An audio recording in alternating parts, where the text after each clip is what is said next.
বিসমিল্লাহির রহমানির রহিম। আলহামদুলিল্লাহ।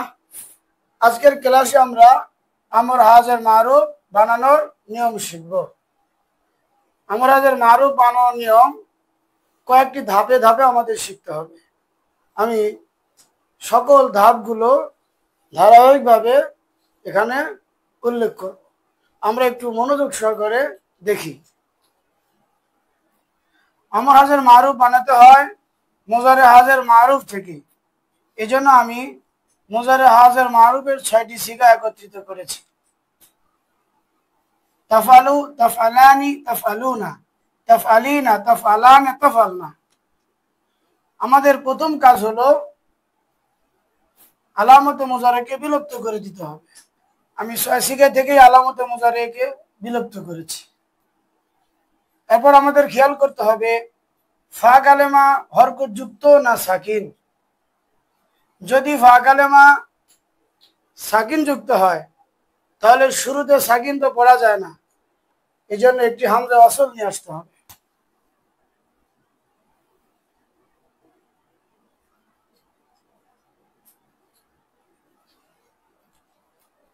এখন এই হামজার উপর আমরা কি হরকত দিব, এই জন্য আমাদের আইন কালামা দেখতে হবে। যদি আইন কালামা জবর হয় বা জের হয় তাহলে হামজা ওয়াসল জের যুক্ত হবে, আর আইন কালামা যদি পেশ যুক্ত হয় হামজা ওয়াসল পেশ যুক্ত হবে। এখানে আইন কালেমা জবর, এই জন্য হামজা ওয়াসল জের যুক্ত হবে।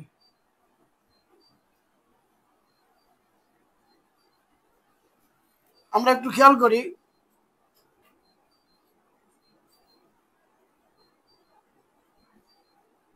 তানসুরু, এখানে যদি আমরা আমর বানাতে চাই আলামত মুজারেকে বিলুপ্ত করব। যেহেতু প্রথম অক্ষর সাকিন ফা কালেমা, এই জন্য হামজা আনবো। আইন কালেমা পেশ, এই জন্য হামজা ওয়াসল পেশ হবে। আর একটা উদাহরণ খেয়াল করি। তাজরিবু, আলামত মুজারে বিলুপ্ত করলাম। ফা কালেমা সাকিন, এই জন্য একটি হামজা ওয়াসল আনলাম। আইন কালেমা জের, এই জন্য জের দিলাম। শেষে আমাদের সাকিন করতে হবে, এটা আমরা সবাই জানি। শেষে সাকিন করলাম উনসুর ইজরিব। এখন আমরা হামজা ওয়াসল জের যুক্ত এনেছি, কারণ আইন কালেমায় জবর আছে।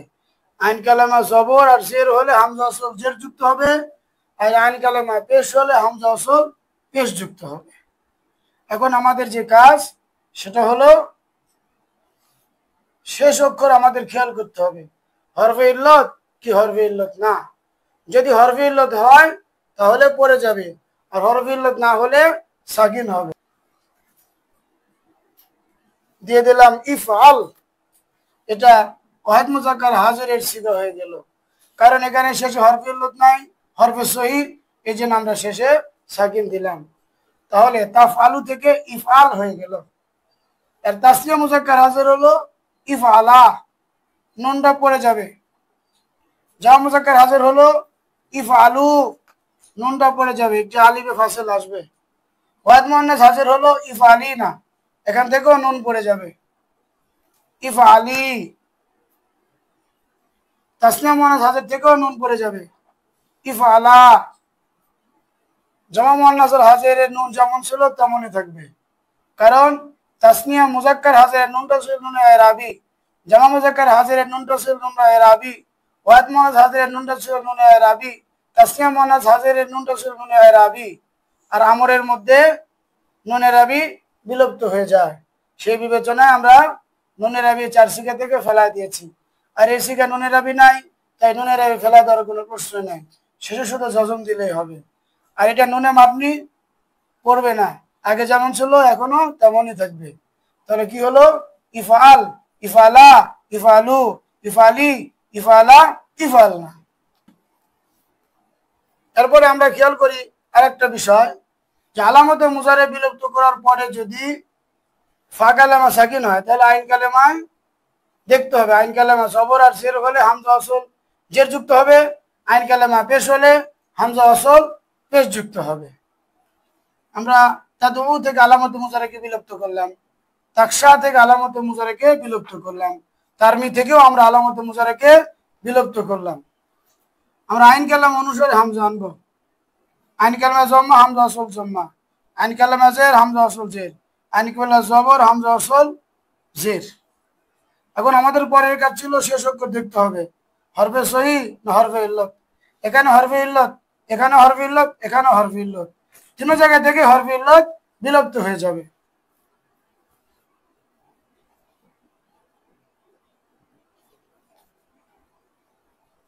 তাহলে হলো কি উদউ, ইরমি, ইকশা।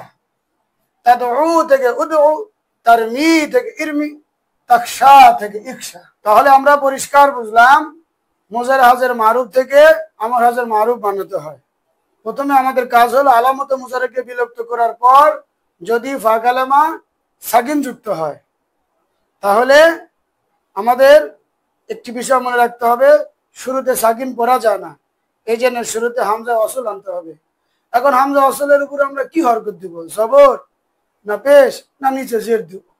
এই জন্য আমাদের খেয়াল করতে হবে আইন কালেমায় যদি আইন কালেমায় জবর আর জের হয় হামজা ওয়াসল জের যুক্ত হবে, যদি আইন কালেমায় পেশ হয় হামজা ওয়াসল পেশ যুক্ত হবে। এবং শেষ অক্ষর অর্থাৎ লাম কালেমে আমরা সাকিন দেবো যদি হরফে ইল্লত না থাকে। যেমন এখানে হরফে ইল্লত নাই তাই আমরা তাফালু থেকে ইফাল বানিয়েছি, আর যদি হরফে ইল্লত থাকে তাহলে পড়ে যাবে। যেমন তাদউ থেকে উদউ, তারমি থেকে ইরমি, তাকশা থেকে ইকশা, হরফে ইল্লত গুলো পড়ে গেছে। আলহামদুলিল্লাহ, আমরা একটা বিষয় খেয়াল করি, আলামতে মুজারেকে বিলুপ্ত করার পরে যদি প্রথম অক্ষর হরকতযুক্ত হয় তাহলে আমাদের আর হামজা ওয়াসল আনার প্রয়োজন নেই, শুধু আমাদের শেষ অক্ষর খেয়াল করতে হবে শেষ অক্ষর হরফে সহি না হরফে ইল্লত। এখানে খেয়াল করি আমি প্রথমে তুসাররিফু লিখেছি, পরে তুসাল্লি লিখেছি, উভয় জায়গা থেকে আমি আলামতে মুজারেকে বিলুপ্ত করলাম। এরপরে আমরা দেখতে পেলাম ফা কালেমা তথা প্রথম বর্ণ হরকতযুক্ত, এই জন্য আমাদের হামজা ওয়াসল আনার প্রয়োজন নেই। আমরা এখন শেষ অক্ষরে খেয়াল করলাম তুসাররিফু, এই শব্দের মধ্যে আমরা তো আলামতে মুজারেকে বিলুপ্ত করে দিয়েছি। এখন শেষ অক্ষরে আমরা পাইলাম ফা হরফে সহি, আর এখানে শেষ অক্ষরে পাইলাম আমরা ইয়া হরফে ইল্লত। তাহলে হরফে সহি হলে আমাদের কাজ সহজ, শেষে সাকিন করতে হবে। হয়ে গেল সররিফ। তো সররিফু থেকে সররিফ ওয়াহিদ মুজাক্কার হাজেরের সিগা গঠিত হয়ে গেল, বাহস আমর হাজের মারুফ। এরপরেরটা শেষ অক্ষর হরফে ইল্লত পড়ে যাবে।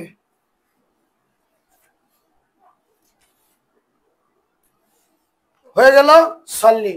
তুসাল্লি থেকে সল্লি ওয়াহিদ মুজাক্কার হাজেরের সিগা, বাহস আমর হাজের মারুফ। আলহামদুলিল্লাহ, আমর হাজের মারুফের অর্থ করার নিয়ম, যদি মাজদের অর্থ করা হয় যেমন আর নাসরু সাহায্য করা, তাহলে শুধু আকার ফেলে দিতে হবে। আকার ফেলে দিলে হলো করো, তুমি একজন পুরুষ সাহায্য করো, তোমরা দুজন পুরুষ সাহায্য করো, তোমরা সকল পুরুষ সাহায্য করো, তুমি একজন মহিলা সাহায্য করো, তোমরা দুইজন মহিলা সাহায্য করো, তোমরা সকল মহিলা সাহায্য করো। আর যদি মাজদারের অর্থ হওয়া হয় যেমন আল খুরুজু বের হওয়া, তাহলে আমাদের আ ফেলে দিতে হবে, তাহলে হবে বের হও।